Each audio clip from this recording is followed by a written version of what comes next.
Hello everyone, welcome to Digital Communication Tutorials. In this video, I am going to derive an expression for the Nyquist criterion for distortionless baseband binary transmission. Please note, the prerequisite for this topic is the inter-symbol interference, which I have discussed in one of my previous videos. You can watch the same by clicking on the link shown in the top right corner right now, and I'll leave the link of the same in the video description below. I'm going to start this discussion by writing an expression for the receiving filter output y of t at time ti equals to itb, which is given by y of ti equal to mu into ai plus mu into summation k varying from minus infinity to plus infinity but not equal to I ak into p of itb minus ktb. Here the first term, which is mu into ai, this is the desired output produced by the ith transmitted bit. On the other hand, the second term represents the residual effect of all other previously transmitted bits on the decoding of the ith bit, which is the current bit. This residual effect is called as inter-symbol interference. Let us now state what is the Nyquist criterion for distortionless baseband transmission. The criterion states that the inter-symbol interference should be 0. If the inter-symbol interference should be 0, then in the equation 1, the second term in the RHS, which in fact represents the inter-symbol interference, should be 0. Here I have written the second term at the RHS of equation 1 and I have said this should become 0. Let me just rewrite this. When I rewrite this, mu, summation part and ak, they all go to the right side, which is to the denominator of 0. Therefore, the RHS would still be 0. What remains is just this part, which is p of itb minus ktb. Please remember, p of t represents the shape of the standard pulse at the receiver. Let us now come back to equation 1 and understand a little bit more.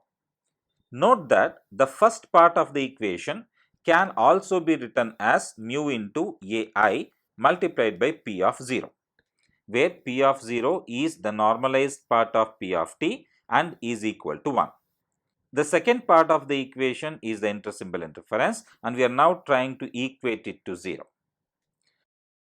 The only possible way in which this part, that is p of itb minus ktb, will result in a 0 so that the second term is eliminated and is equal to 1 so that the first term is retained is when p of itb minus ktb is equal to 1 for I equal to k and 0 for I not equal to k. Please note this and let us come back and apply this RHS into the RHS of equation 1. For I equal to k, the LHS, which is p of itb minus ktb, will become p of 0 and we have already said that p of 0 is equal to 1.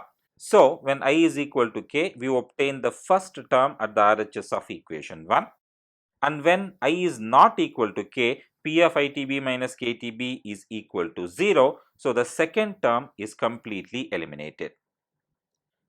Therefore, now we can say that by substituting equation 2 into equation 1 reduces to y of ti equal to mu into ai, which in fact is the desired result, indicating there is 0 inter-symbol interference. So, I can now state equation 2 represents the Nyquist criterion for distortionless baseband binary transmission. From the design viewpoint, it is informative to have the frequency domain representation of the Nyquist criterion, which is given in equation 2. Now I am going to borrow the concepts of sampling, and in fact I am going to borrow some of the equations from the ideal sampling theorem as well. Please note, in the ISI we said the output of the receiving filter p of t is sampled at time ti equal to itb to create a sample at the output. If I perform sampling for a large value of n, then I will obtain a set of sample points which are represented as p of ntb for n varying from 0, plus or minus 1, plus or minus 2, etc. So let P of NTB be called the sequence of samples generated by sampling the output pulse of the receiving filter P of T. We will now borrow some of the equations from the ideal sampling theorem, and we recall that the sampled signal in the frequency domain is represented by G delta of f equal to Fs summation n varying from minus infinity to plus infinity G of f minus nfs. If I apply equation 4 to the standard pulse P of t, which is at the output of the receiving filter, then I would obtain P delta of f is equal to Rb summation n varying from minus infinity to plus infinity P of f minus nRb. If you compare the RHS of equation 4 and 5, you would note that instead of writing Fs, we have written Rb. Let us show you why. Please note Fs is equals to 1 divided by Ts, which is the sampling interval. And here the sampling interval Ts is equal to Tb. And Tb is equals to 1 divided by Rb, which is the transmission rate. So instead of writing Fs, I can also write it as 1 divided by Ts, which is equals to 1 divided by Tb, which is equals to 1 divided by 1 by Rb. So Fs can be rewritten as Rb. That is what we have done in this equation. Please note P delta of f, what we have shown here, is the Fourier transform of an infinite periodic sequence of delta functions of period Tb, and the strengths of these samples are directly proportional to the value of the signal P of t during the sampling instant. Let us now come back to equation 5, which represents the sampled version of the output pulse P of t. The RHS of equation 5 is written by borrowing the concept of sampled signal expression from the ideal sampling theorem, which is equation 4. Another way of obtaining P delta of f is by applying Fourier transform to P delta of t, which is the time domain version of the sampled signal. This is what is shown in equation 6 here. So P delta of f is equal to integral minus infinity to plus infinity P delta of t into exponential of minus j2 pi f t dt.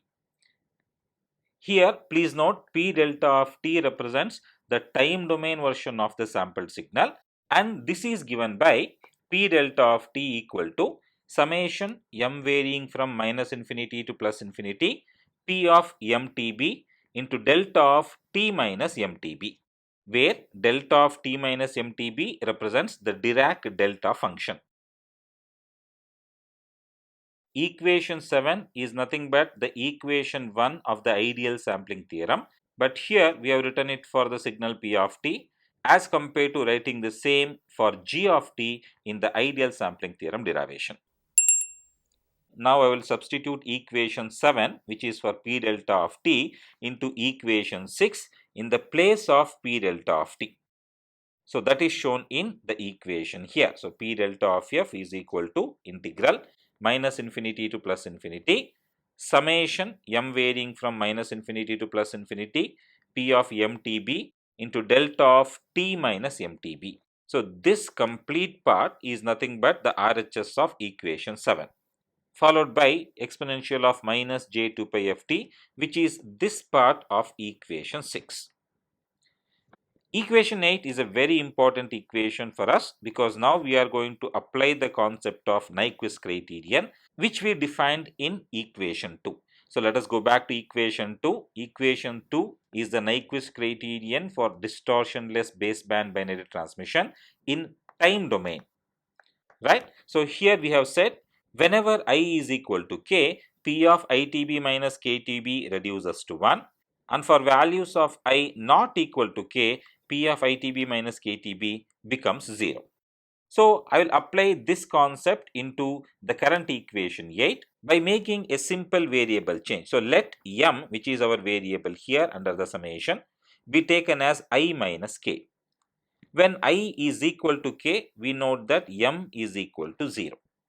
On the other hand, when I is not equal to k, m is not equal to 0.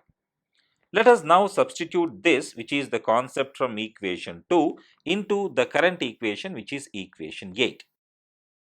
So when I is equal to k, P of mTB becomes P of 0, delta of t minus mTB becomes delta of t, and this term is retained as it is because it does not involve either I or k, which is shown in this equation.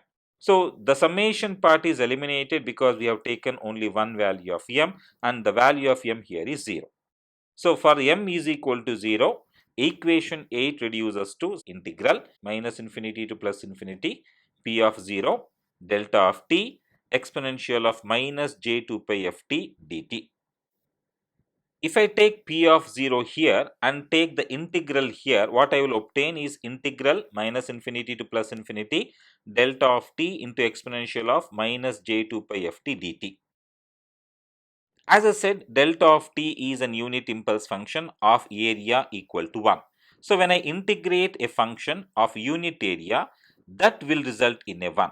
So this complete part reduces to 1.